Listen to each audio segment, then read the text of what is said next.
ജന്മദേശം ഇവിടെയാണല്ലേ? ജന്മദേശം ആലപ്പുഴ കുട്ടനാട് നെടുമുടി. ജന്മദേശത്തൂടാണ് നമ്മൾ നടന്നത്. ഞാൻ 1ാം ക്ലാസ്സിലെ പഠിത്തം കഴിഞ്ഞിട്ട് ഞങ്ങൾ ഇവിടുന്ന് ആലപ്പുഴയ്ക്ക് മൈഗ്രേറ്റ് ചെയ്തു. അന്ന് ആലപ്പുഴ വലിയ ദൂരമാണ്, 2 ബസ് മാറി കയറി പോകണം. പിന്നെ പഠിച്ചത് വളർന്നൊക്കെ ആലപ്പുഴയാണ്. പക്ഷെ ഞാനെല്ലാം എൻ്റെ കുട്ടിക്കാലം മുഴുവൻ ഏത് അവധിക്കും ഞാൻ ഇവിടെ തന്നെ ഉണ്ടാവും. അമ്മയുടെ അമ്മയുണ്ട്, അമ്മയുടെ ചേച്ചിയുണ്ട്. ഈ കാണുന്നതെല്ലാം ഈ ഓരോരോ ബന്ധു വീടുകളാണ് പലതരത്തിൽ. അച്ഛൻ്റെയും അമ്മയുടെയും നാട് ഇവിടെ തന്നെ. ഈ ഒരു കരയുടെ ഒരു പാടത്തിനക്കരെയാണ് അച്ഛൻ്റെ വീട്. എൻ്റെ അമ്മ അന്ന് ആലപ്പുഴ ഒരു സ്കൂളിലെ ടീച്ചറാണ്. അച്ഛൻ ഇവിടെ തന്നെ സ്കൂളിൽ ഹെഡ് മാസ്റ്ററാണ്. അപ്പോൾ അമ്മയുടെ ഒരു സൗകര്യത്തിന് വേണ്ടിയിട്ട് ഞങ്ങളുടെ ഒരു പഠിത്തത്തിൻ്റെ ഒക്കെ ഒരു സൗകര്യം വിചാരിച്ചിട്ട് ഞങ്ങൾ ആലപ്പുഴയ്ക്ക് മൈഗ്രേറ്റ് ചെയ്തു. നിങ്ങൾ 3 ബ്രദേഴ്സ്? എൻ്റെ 2 ചേട്ടന്മാരുണ്ട്. ഓ, വീട്ടിലടിപൊളി. എനിക്ക് ആലോചിക്കാവുന്നേ ഉള്ളൂ. ഡെയിലി അടിയാണ്. എന്നിട്ട് അതിൽ പക്ഷെ താങ്കൾ ഏറ്റവും ഒടുവിലത്തെയാണ്? ഏറ്റവും ഇളയാളാണ്. സിനിമ അങ്ങനെ എഴുതാൻ തുടങ്ങുന്ന ആ കാലത്തുണ്ടോ നെടുമുടി മനസ്സിലുണ്ടാവാറുണ്ടോ? നമ്മൾ സിനിമയിലേക്കൊക്കെ വരുമ്പോൾ ആദ്യം നമ്മുടെ മനസ്സിൽ നമ്മുടെ നാട്ടിൽ നമ്മൾ അറിഞ്ഞ ഒരു പശ്ചാത്തലം. കുട്ടനാട് അങ്ങനെ ഒരു പ്രത്യേക ഒരു പശ്ചാത്തലമുള്ള ഒരു സ്ഥലവുമാണ്. അപ്പോൾ കുട്ടനാടിനെ കുറിച്ച് ഒരു സിനിമ എന്നൊക്കെ പറയുന്നൊരു സങ്കല്പം മനസ്സിലെപ്പോഴും ഉണ്ട്. തുടക്കകാലത്ത് വളരെ സജീവമായിട്ടുണ്ടായിരുന്നു. ഒരിക്കലും ഒരു സിനിമ ഞാനും ജോഷിയും കൂടെ കുട്ടനാട്ടിൽ വെച്ച് ചെയ്യാൻ പ്ലാൻ ചെയ്തു. പക്ഷേ ആ സിനിമ നടന്നില്ല. അപ്പോൾ എനിക്ക് തോന്നുന്നു കുട്ടനാട്ടിൽ വെച്ച് സിനിമ എടുക്കാനുള്ള സമയം എനിക്ക് ആയിട്ടില്ല എന്ന് തോന്നുന്നു. പിന്നെ താങ്കളുടെ വല്യമ്മാവൻ വളരെ വളരെ ആ ഒരു ഓർമ്മകളെ കുറിച്ച് പറയാമോ? വല്യമ്മാവൻ എന്ന് പറഞ്ഞാൽ അമ്മയുടെ 2 അമ്മാവന്മാരിൽ ഇളയ ആളാണ് കുട്ടനാട് രാമകൃഷ്ണപിള്ള. അദ്ദേഹം ഈ സ്റ്റേറ്റ് കോൺഗ്രസിൻ്റെ അന്നത്തെ കാലത്തെ 11ാമത്തെ ചീഫായിട്ട് അദ്ദേഹം വന്ന് ബനാറസിൽ പോയി BL ഒക്കെ പഠിച്ചിട്ട് വന്ന് ആലപ്പുഴ പ്രാക്ടീസ് തുടങ്ങി. നാടകം എഴുതുമായിരുന്നു, നാടകൃത്തായിരുന്നു. അദ്ദേഹത്തിൻ്റെ ആ കാലത്ത് രാജഭരണകാലത്ത് വെള്ളപ്പൊക്കം, സിംഹാസനം, അങ്ങനെ 2 നാടകങ്ങൾ ആ കാലത്ത് തിരുവിതാംകൂറിൽ നിരോധിക്കപ്പെട്ടു. അത് കഴിഞ്ഞിട്ടാണ് ഈ കോൺഗ്രസ്സിലേക്ക് വളരെ സജീവമായിട്ട് വരികയും ഈ അന്നത്തെ കാലത്ത് ഈ കോൺഗ്രസിൻ്റെ ഈ തിരുവിതാംകൂറിൻ്റെ ചീഫായിട്ട് നിയമിക്കപ്പെട്ടാൽ അപ്പോൾ തന്നെ പോലീസ് അറസ്റ്റ് ചെയ്യും. അങ്ങനെ പുളുങ്കുന്നിൽ നിന്ന് 16 ചുണ്ടൻ വള്ളങ്ങളുടെ അകമ്പടിയോടുകൂടി ഇങ്ങനെ സ്വീകരിച്ച് അത് കാവാലത്ത് വന്ന് അവസാനിക്കുക, അങ്ങനെ എന്തോ ആയിരുന്നു. അങ്ങനെ വന്ന് അവിടെ വന്ന് അറസ്റ്റ് വരിക്കണം. അപ്പോൾ എന്നോട് അതിൻ്റെ ഒരു കഥ പറഞ്ഞിട്ടുള്ളത് എനിക്ക് ഓർമ്മയുള്ളത്, പുളുങ്കുന്നിൽ നിന്ന് ഇങ്ങനെ ചുണ്ടൻ വള്ളങ്ങളുടെ അകമ്പടിയോടുകൂടി പോകുമ്പോൾ അദ്ദേഹത്തിൻ്റെ ഭാര്യ ചമ്പക്കുളത്ത് കടവിൽ നിന്നിട്ട് ഇങ്ങനെ കൈവീശി കാണിച്ചു. അവരെ അവസാനമായിട്ട് കാണുന്നത് അങ്ങനെയാണ്. പിന്നെ അദ്ദേഹം ജയിലിൽ കിടക്കുമ്പോൾ അവർ മരിക്കുന്നു.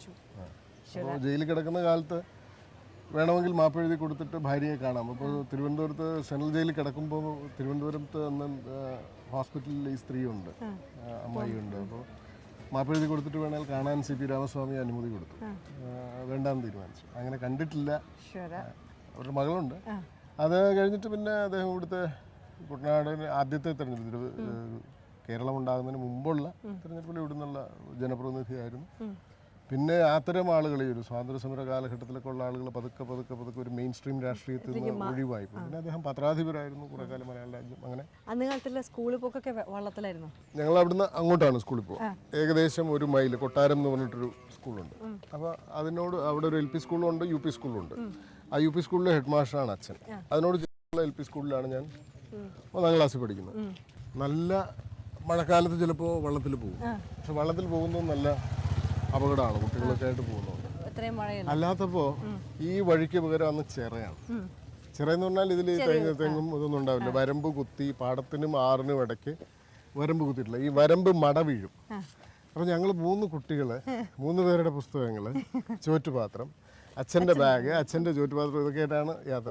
കൊച്ചുകുട്ടികളല്ലേ.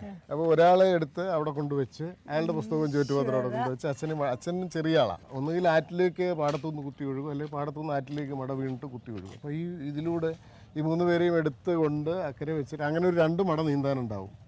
അങ്ങ് ചെല്ലുന്നതിന് ഒരു വലിയ സാഹസിക യാത്രയാണ് അന്ന്. കുട്ടിക്കാലം അങ്ങനെയാണ്. ഒരു കുട്ടിക്കാലം എനിക്ക് ഓർമ്മയുള്ള കാലത്ത് അച്ഛൻ രാവിലെ കുളിക്കാറും നീന്തി അക്കരെ പോയിട്ട് തിരിച്ചു വരും. പിന്നെ പൈപ്പ് വന്ന കാലത്ത് ഈ വെള്ളം കുടിക്കാൻ കൊള്ളാതായി തുടങ്ങുന്നൊരു കാലം, ഇതുപോലെ ചെറിയ വള്ളത്തിൽ അപ്പോൾ അക്കരയേ ഉള്ളൂ പൈപ്പ്.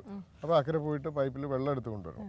അതൊക്കെയാണ് അതൊക്കെ വലിയ സാഹസിക പ്രവർത്തികളാണ് ആ കാലത്ത്. പാടം കൊയ്ത്ത് കഴിഞ്ഞുള്ള ഒരു കാലം ഭയങ്കര രസമാണ്.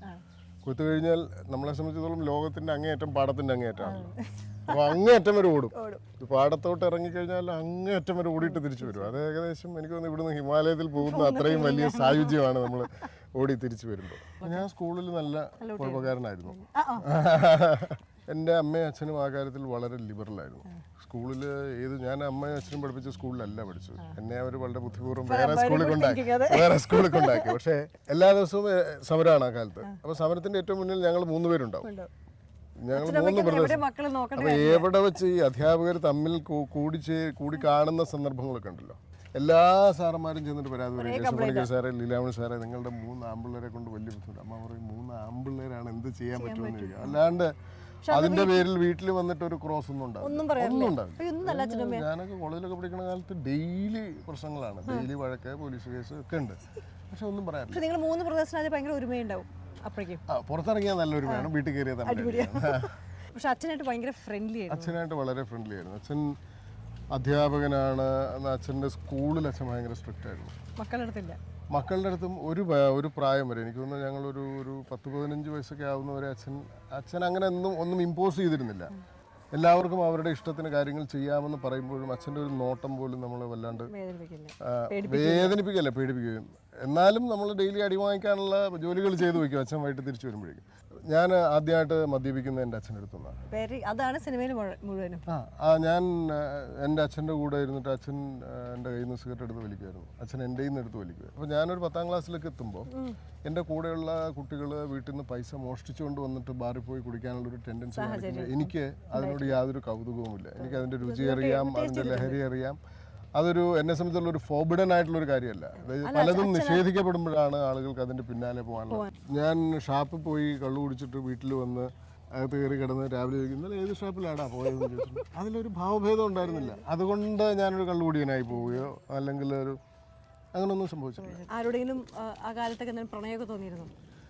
എനിക്ക് 1ാം ക്ലാസ്സിൽ പഠിക്കുമ്പോൾ ഒരു പ്രേമുണ്ടായിരുന്നു. Very good. ടീച്ചറായിരുന്നോ? അല്ലല്ല, കുട്ടി, കൂടെ പഠിക്കുന്ന ഒരു കുട്ടി. പേരോർമ്മയുണ്ട്, മുഖമുണ്ട്, ഇട്ടിരുന്ന ഉടുപ്പ് ഓർമ്മയുണ്ട്, എല്ലാം ഓർമ്മയുണ്ട്. പക്ഷെ അത് നമ്മൾ പറയുന്നത് ശരിയല്ലാത്തതുകൊണ്ട് പറയുന്നില്ല.